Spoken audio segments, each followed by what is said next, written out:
शांति 3 जुलाई 2025। बाबा की मुरली का सार। मीठे बच्चे, इस बेहद नाटक में तुम वंडरफुल एक्टर हो। यह अनादि नाटक है, इसमें कुछ भी बदली नहीं हो सकता। तो ये वंडरफुल कैसे है? वैसे तो हम सोचते हैं कि आत्मा कोई स्थूल चीज़ है, परमधाम भी कोई स्थूल चीज़ है, भले वो एकदम छोटी सी टाइनी पॉइंट हम उसको समझते हैं, लेकिन फिर भी कहीं ना कहीं स्थूलता का तो बान है ना, कि वहाँ से कहीं दूर से जो है वो आत्मा आती है और आकर के गर्भ के अंदर प्रवेश करती है। ये सब हमको बेसिकली जो वो देह से न्यारा होने के लिए जो है वो समझाया जाता है, क्योंकि हम लोग बहुत ही ज़्यादा जो है स्थूल रूप में अटके हुए होते हैं, बड़े बड़े शरीरों में। तो उधर से निकल के कहीं पर हमको टिकना होता है, तो इस तरह की बातें हमको समझाई जाती हैं। तो भी कहीं ना कहीं तो स्थूलता है ना उसमें, तो फिर ये वंडरफुल कैसे हुआ?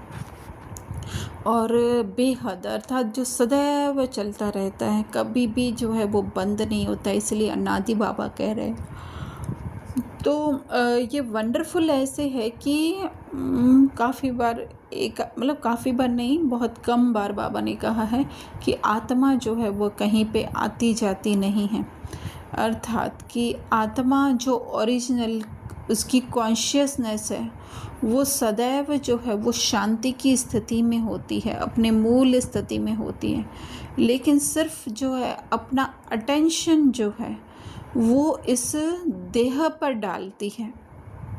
लेकिन जैसे सत्युग त्रेता में जो है वो समझती है कि ये देह अलग है, मैं एक्टर अलग हूँ, ये पार्ट अलग है। जैसे हमारे सामने अगर कठपुतली का पार्ट चल रहा है, तो हमें पता होता है कि किस तरह से कठपुतली जो है वो नाच रही है, क्या बात कर रही है ना। लेकिन वो कठपुतली का नाटक देखते देखते जो है हम इतने उसमें खो जाते हैं, जो हम उससे ही अपनी पहचान बना लेने लगते हैं। तो इसीलिए जो है बाबा कह रहे हैं तुम वंडरफुल एक्टर हो, है ना। वंडरफुल एक्टर कैसे? जैसे एक्ट तो और कोई कर रहा है, मैं जो है उससे अलग हूँ। जैसे कि कहा कि ऋतिक से जो है वो रोहित अलग है। ऋतिक क्या कर रहा है? जस्ट अटेंशन दे रहा है उसमें, रोहित में। तो ये अटेंशन की बात है। वैसे है ऋतिक, रोहित जो है वो है ऋतिक ही, है ना। लेकिन जो है सिर्फ कॉन्शियसनेस का फ़र्क पड़ जाता है, इसीलिए ये जो है वंडरफुल है, एक्टर है हम लोग। तो बाबा कह रहे हैं इसमें कुछ भी बदली नहीं हो सकती है। ये भी बहुत ही ज़्यादा राजयुक्त बात है, जिसको समझना है हमें। जैसे बाबा कई बार मुरलियों के बीच में कहते हैं कि ये नाटक कब बना ये कह नहीं सकते, है ना। तो हम सोचते हैं कि अभी ये नाटक शूट हो रहा है, पर एक्चुअली में ये शूटिंग कब हुई वही जो है हमको पता नहीं है। तो आज जो हेडिंग में ही जो है वो बाबा की बहुत ही गुह्य बात है, जिसको हम कह रहे हैं, लेकिन हर एक के बस की बात नहीं होती है इसे समझने की, क्योंकि जो जितनी स्थूलता में होगा वो इस बात को नहीं समझ पाएगा। इसको समझने के लिए जो है वो साइलेंस में जाना होगा। लेकिन साइलेंस में जाने के साथ साथ इस ज्ञान की भी ज़रूरत है हमें, कि ये जो है वो एक बहुत बड़ा पर्दा है विश्व ड्रामा में, जिसके ऊपर एक शो चल रहा है, लाइट का शो चल रहा है, या जैसे कहें बनी बनाई मूवी चल रही है। पर हम जो एक्टर हैं वो अपनी मूल स्थिति, जिसको परमधाम कहते हैं, उसमें बैठ कर के जो है हम ये शो देख रहे हैं। इसके लिए जो है हमें धीरे धीरे धीरे धीरे इन बातों पे विश्वास आएगा, एक साथ नहीं आएगा। हर एक के विश्वास करने की स्पीड अपनी अपनी हो सकती है, कि कौन कितना जल्दी जो है इस ड्रामा से न्यारा होकर अपने सत्य स्वरूप में रहता है। तो जैसे बनी बनाई मूवी है, उसमें किसी का भी पार्ट जो है वो चेंज नहीं हो सकता है।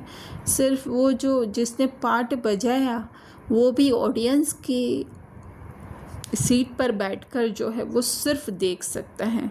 तो इसलिए बाबा कह रहे हैं बदली नहीं हो सकता। प्रश्न पूछ रहे हैं बाबा, बुद्धिवान दूरांदेशी बच्चे ही किस गुह्य राज को समझ सकते हैं? उत्तर, मूल वतन से लेकर सारे ड्रामा के आदि मध्य अंत का जो गुह्य राज है वो दूरांदेशी बच्चे ही समझ सकते हैं। बीज और जाड़ का सारा ज्ञान उनकी बुद्धि में रहता है। वह जानते हैं इस बेहद के नाटक में आत्मा रूपी एक्टर जो यह चोला पहनकर पार्ट बजा रही है, इसे सतयुग से लेकर कलयुग तक पार्ट बजाना है। कोई भी एक्टर बीच में वापस जा नहीं सकता।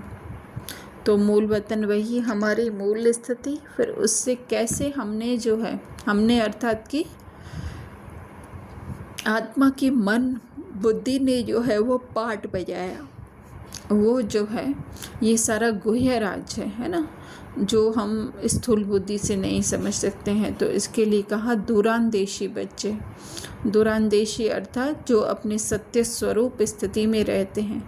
बीज और जाड़ अर्थात बीज जो है ये आत्मा है, और उससे जो है ये पूरा विस्तार बीज के अंदर ही जैसे कैसे सारा जाड़ होता है, इसी तरह से वैसे तो हम लोग कोर्स करवाते हैं तो उनको बताते हैं कि किस तरह से बीज और जाड़ होता है। तो ये लेकिन हमारे लिए जो है ये बीज और जाड़ सूक्ष्म है, तो वही हम साइलेंस की स्थिति में रहेंगे तो बुद्धि में हमारे आता जाएगा।